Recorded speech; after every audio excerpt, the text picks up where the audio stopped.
Welcome everyone to our Advisor Ambassador program. My name is Emily Cabbage. I am the Director of Marketing at NAFA. And today we have Mimie Yoon Lee, who is currently the President of NAFA California here, to talk to you about getting started in the industry and all the fun stuff that she does at Hightower. Is that correct, Mimie? I know you just got a new position, Hightower, as an account executive. So Mimie, I will turn it over to you. Thank you so much, Emily, and welcome to the Advisor Ambassador program. And what's great about this program is that there's so many components. If you look in the archives, which I had a chance to look at earlier, there are so many different resources there that, I mean, if you just need some kind of help, you go through that library and you can just plug and play and watch lots of different kinds of topics to help you get started in your business.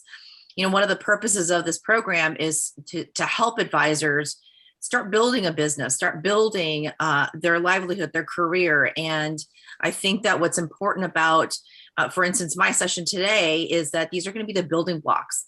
And what you do philosophically, if you look over the course, if you could like see a crystal ball and see your practice in the future, you'll always want to come back to the basics, right? Because this will be the foundations of what will create the success in your practice and the good habits, so to speak. So I'm here today to talk about networking, building strategic alliances, and what does it look like to continue to foster those very important relationships. And let me also take another step back from a philosophical standpoint again, is that this business is hard. You know, I used to coach advisors where I would tell them it's a rejection business, but it's not to say that when you have your successes, they are fantastic. They are the super highs of super highs because it feels so great, not only because you have a win, but most importantly, that you're helping clients and you're helping them find their financial legacy. You're helping them define what college planning looks like. You're helping them define what survivor income looks like. You're helping them define a lot of different objectives that they have. And so this is why this career sometimes can feel really hard, but you still persevere and you will find that you have great success. And I'm going to tell you, those wins feel amazing. So I just want to give you a little bit of maybe a mini pep talk in some ways to let you know that if you have passion around helping people, this is the right business to be in. So with that, let's go. Why is my slide not moving? There we go. Okay. So I titled this Hello, My Name Is, and you know, we've all seen those badges at different networking functions or anything that you've been to where you've had your name tag and you have to literally scrawl your name down on a sticker and then you stick it to your chest. So that's what I titled this today, because it is really about building your strategic relationships. And I'm going to define that in a couple of ways in just a moment here. But why is it so important that you do this? It's important because not only do you want to leverage those existing relationships, for instance, like a CPA, they have a trusted long-term relationship. Many CPAs do with their clients. And so what better way to leverage the credibility and trust that they have with their client to then say, hey, Mr. or Ms. Client, or Mr. and Ms. CPA, I have an opportunity to help you to add value to your practice. And here's how I can help you. And it's to showcase that your planning work, the insurance solutions you bring, the investment solutions you bring, the planning solutions that you bring to the table to help this CPA and really be a partner. What I say is being belly to belly at the table on behalf of the client. That will help you so much more than you picking up the phone and making a cold call. Not to say that cold call is totally dead, although it's dying a lot over time. But because there's cell phones, there's caller ID, there's spam risk messages that come up. So really leveraging strategic relationships is going to be your best bet to cultivating your activity within your practice. In addition to personal introductions, but I'm not going to talk about that today. I'm going to really focus in on building those strategic relationships. And the networks work. I can tell you, for instance, I can see one of my California members here on the call today. He's a great networker.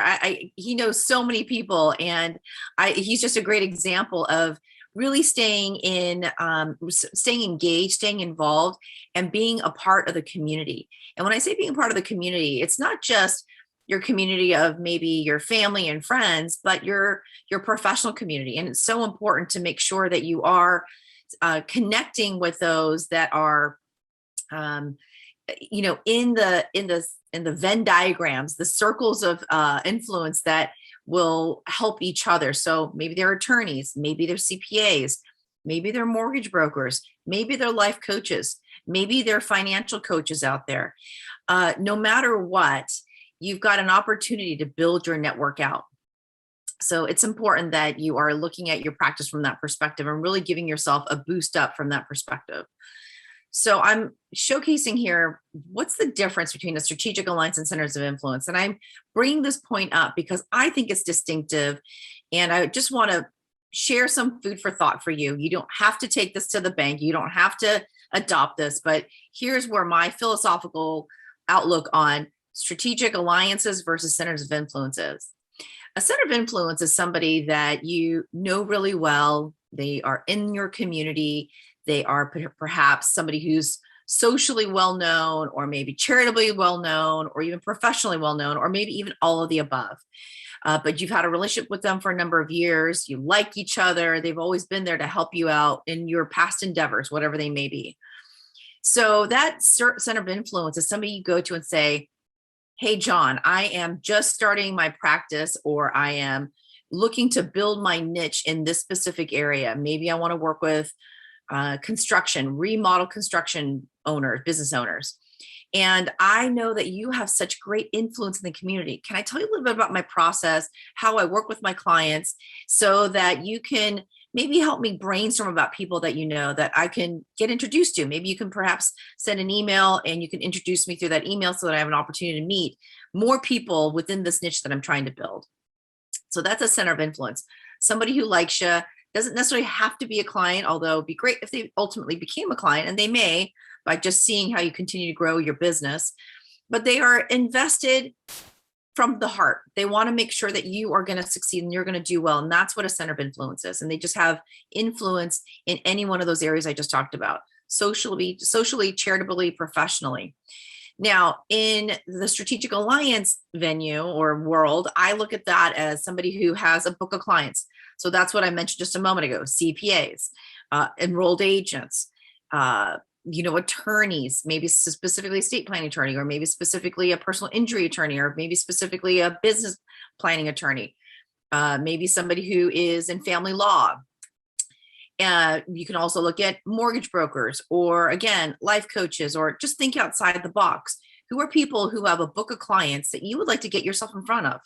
And conversely, they would want to get in front of your book of clients. So that's a strategic alliance. You're building an alliance in order to share opportunities. And if there is an opportunity to bring you into a case, they're going to do it.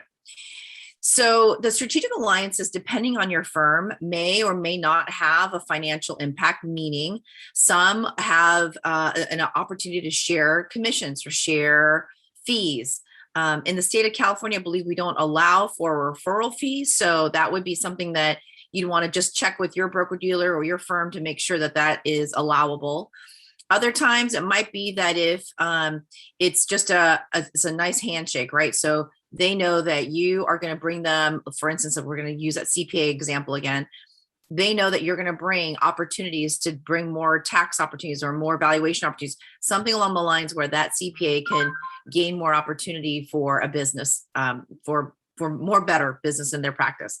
And conversely, they're going to, when they bring you a case, you'll place the insurance, you'll place whatever opportunity is there in front of you, and you get 100% of that. So it really depends on that strategic alliance and how you're going to build that financial impact of your relationship or of that alliance. So that to me is the difference, and why I wanted to make sure that we showcase that information here today. So again, take it or leave it, but that is to me a distinction. I hear the word center of influence used often when they're talking about CPAs or attorneys, and I feel like they're just a little bit more than that. All right. So with that, what's important about those relationships? So what's really important is that you really understand what your practice looks like. What does your business look like? What is your process? What is your value proposition? What do you bring to the clients? Is it making sure that you start with a strong data collection session up front, where you really understand the vision, values, and goals of your client? You really understand what's important to them. And then from there, You test solutions out and you give them some ideas around different solutions around, well, this long-term care solution looks good. Here are the 3 different companies I looked at. Here's a good, bad, and ugly of all 3 of them. And so again, from there, what's the next step? Then you implement it. And then what's your service model look like from there? So what's your value proposition look like? What if philosophically, what do you believe in and what is important to you? What's your mission statement? What's your vision statement? And then conversely, of that strategic alliance, you want to ask them the same thing. What's important to them? And you want to make sure that your value propositions align. They don't have to match. They don't have to be exact, but you want to make sure that how you work is going to be how they work. You don't want to work with somebody if you're more in the planning world and the person that you're trying to get in contact with doesn't really believe in planning, but just wants to make that, the product sale. I mean, that's fine. But if it doesn't align with your values, then it's probably not a good fit. And that's okay, because there's hundreds of other people that you can get in front of. Joint events. The joint event arena is so, I think, so valuable. There are oftentimes, especially during COVID, where I've seen many advisors work with their strategic alliance, deliver a session virtually. Now, in our world today, we're starting to see things kind of open up. So if you feel safe, you certainly can do that, where you are able to provide a joint event. Maybe the attorney brings a group of clients and you bring a group of clients, and it's just an opportunity to hear maybe a market update. And maybe the estate planning attorney, for instance, will give a quick update on what's happening legislatively right now, maybe talking about the change in the applicable exclusion or the unified credit exemption. So whatever that topic is, it's a great value add, and you can cross-pollinate. And, the clients, they feel the value add, and they get to also meet, if they haven't engaged with an attorney, for instance, maybe this is a great opportunity for them to see how great the attorney is. And conversely, you could speak for a few minutes and also showcase some of your value proposition and how their clients can also be a part, or why would they want to work with someone like you. So joint events can be a very interesting way to build and cultivate those relationships. Introductions. It's important for you to get that personal introduction from that strategic alliance. So in other words, it is, hey, John, let's just say that John is a client and Steve is the CPA. So Steve is saying to John, hey, John, I work with Mimie. She's a fantastic financial planner. I've worked with her on a number of cases. She's so team oriented. She will work with me in order to bring value and solutions to my clients. I think based on some of the questions that you had, John, with me, based on your tax return, I think it'd be a good time for you to meet with Mimie and just see if this is a good fit for you. So asking for that personal introduction, and that way, John is being introduced to me through Steve, and Steve is a part of that dialogue. Now, at some point, Steve may drop off from some conversations, but it's important that Steve is there because it helps to bring trust and credibility to that relationship. I still need to build that trust and credibility, but I have a leg up because I got Steve making that introduction. A communications plan. I think it's really important to stay in touch with your strategic alliances. So what does that mean? On a regular basis, maybe, and we'll talk about this in just a moment, you may or may not have a regular cadence. And I'm going to strongly encourage you to create a regular cadence of meeting with your strategic alliance. That might mean quarterly. That might mean biannually or bi-monthly. It might mean monthly. It just kind of depends. As we all know, I know that when I set up meetings on a monthly basis, it's like, wow, it's already here. So for that reason, you may want to look at every other month or every quarter. Time flies by really fast, but if you can set that appointment and get it on the calendar and make sure you do a follow-up. Hey, can't wait to see you next week. It's been a quarter. Can you believe it? Hey, this at our next meeting, I want to talk about X.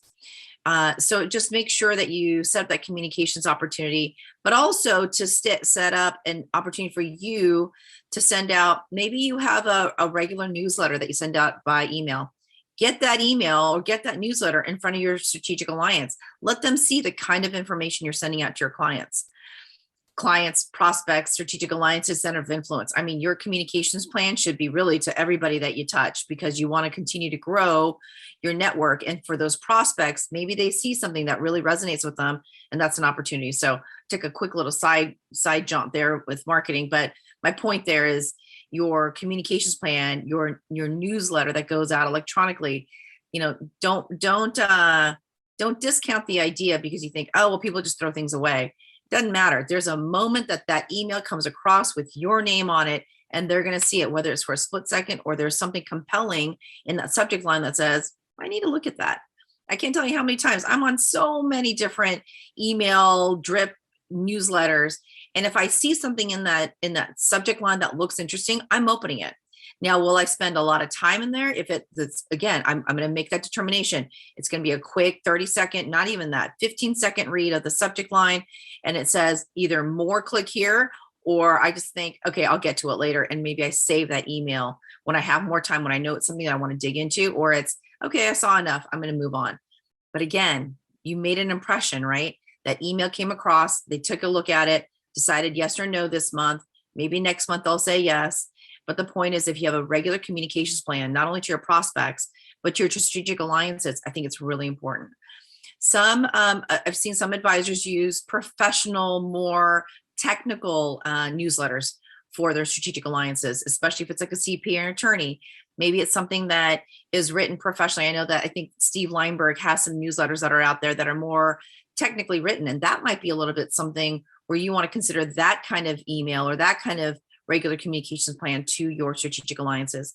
But again, the whole point there is to showcase the value and the breadth of information that you have access to, and that you can serve your strategic alliances as well as, and more importantly, your clients and the clients that they have. So think about these important components when you think about cultivating that relationship, and what's really important to make sure that you continue to bring value to the table.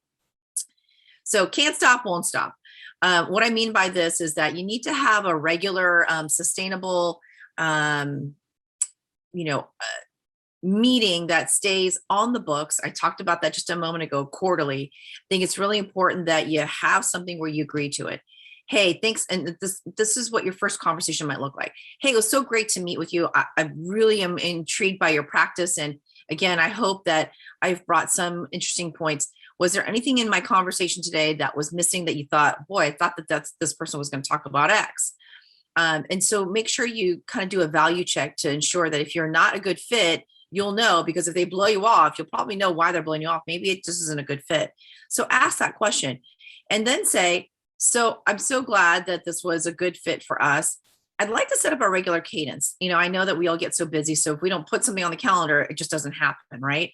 So would bi-monthly look good or quarterly look good for you? And I know as a CPA, you've got April and October as major months that, are you're locked down. You can't think or look at anything else but your tax returns. But if you think quarterly looks great, let's decide.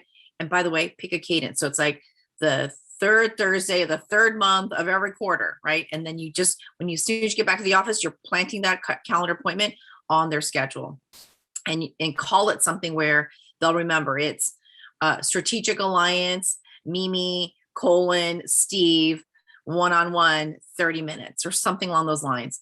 And then find a spot, whether you do that virtually or you want to do that by going to a coffee shop, whatever makes sense. Maybe you guys decide to do lunch every quarter, whatever makes sense. But make sure that you have some regularity with those meetings. And how you create sustainability in these meetings is, again, kind of going back to that value prop, but some other thought points that you can have for your meetings could be, hey, tell me about the most difficult or the most interesting or the most easy or the most whatever, most fill in the blank tax return you just did this last quarter. Tell me, or conversation that you had with a client. And they might tell you about X, Y, and Z. And as you listen, you might then be prompted to ask some questions back and maybe help them uncover opportunities that weren't there. Conversely, you might bring a plan, you might redact some of the, not some, but all of the private information of the client, but say, hey, let me just show you what our sample plan looks like and what I just recently did for a client. Here's let me just tell you, overall, the client came in, they had a college planning need, but they also had some survivor income needs that they didn't realize that they had. Through the planning process, we were able to implement some life insurance solutions. We also got some long-term care in place because they're at age where it's kind of making sense for them to look at it. And they were telling me about their aunt and uncle who had to go into, assisted living facility. So again, it's showcasing your sample plan. What did you do? And sharing that with the with your strategic alliance so they can see, wow, it's not just a product push, or it is just a product push, but here's how they got to that product information, or they're really comprehensive in their planning. Whichever it is, that's how I would structure your meetings as sort of the catch up. Then it's what is it that you do, or what is it that has been like the latest and greatest in this last quarter? Let me show you a little bit about what I do. Can I help you in any way? That's the other major component. What can I help you with? Is there any information that you were like trying to dig up and you couldn't find it? It was just so hard and you spent hours on it. Again, want to just remind you, I have so many resources. Come to me. I'd love to help you out with answering a question. So being a resource and ensuring that you're delivering information, again, also helps to build credibility. So those are some dot points that I would just encourage you to think about as you're creating a sustainable, regular meeting with your strategic alliances that you're building. Now, what I'll also say is that in those strategic alliance meetings or strategic alliances, I would look at, for instance, if it's a CPA or if it's a family law attorney or it's an estate planning attorney, I would encourage you to look at building 3 strong relationships in each one of those buckets. And I say that because not only is it good for you to have like choice, right? Maybe you have one who does way more basic stuff, let's say in estate planning attorney, way more basic documents, and they only charge, let's say $2,500 for the whole kit and caboodle. Maybe you have a high-end estate planning attorney who does the ultra high net worth and really does some really more complex trust work. And then you might have somebody in the middle, or maybe you have 2 high-end ones that will kind of play in the middle market as well. And then you have more of that basic, will take care of some more of the basic family needs. So think about that, because then when your clients ask you for some help, then they say, gosh, I don't like my CPA. Do you have any CPAs I could talk to? I would encourage you to have 3 that you can give to your client so that the client makes a decision. So there's no question about like, why'd you give me Jane Johnson? Why specifically are you giving me that specific name, especially if it doesn't work out? You want the client to make that decision because they've had the opportunity to interview, speak to several, and then make a decision from there. So again, I'd encourage you as you're building your strategic alliances, having 3 in each of those buckets, just so that you can have choice when it does come time where your client's going to ask you for a recommendation. So with that, I'm going to end my comments there. I know that, let me just put this back in play format so it doesn't, you don't see the background, so to speak. But with that, if there's any questions, you can certainly reach out to me. Emily knows how to reach out to me. I will ask our participants here if there's any questions that you might have. We'll give it like a one thing I was going to say was, that I love that forming a cadence, because that's so important, because everyone is so busy these days, and it's just nice to know that you've got that touch base, that that you're balancing everything out, and that you're not forgetting about people. And and I think that's really an important piece in that client relationship building, is that regular cadence, so that it's not just like, oh, okay, it's renewal time, so I'm going to think about this person now, and that it doesn't feel as I'm only reaching out to them because it's that time of year. It's a regularly scheduled thing.